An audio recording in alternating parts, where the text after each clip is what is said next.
Hello everyone, welcome to my mini blog. গত 5th August ছিল আমার বরমশাইয়ের জন্মদিন।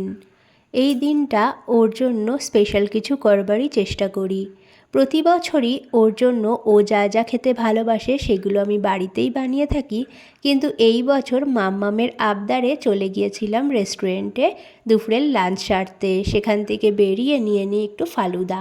এরপর বাড়ি চলে আসি, আর সন্ধ্যাবেলায় ও যখন দোকানে চলে যায় তারপর ওর জন্য বানাই একটু পায়েস, আলুর দম আর ফ্রাইড রাইস। ভেবেছিলাম এই বছর হয়তো সেরকম কিছুই করতে পারবো না, কিন্তু ওই যে স্পেশাল মানুষের জন্য স্পেশাল কিছু করবার একটা চেষ্টা তো থাকেই, সেখানে হাজার অসুস্থতাও যেন হার মেনে যায়।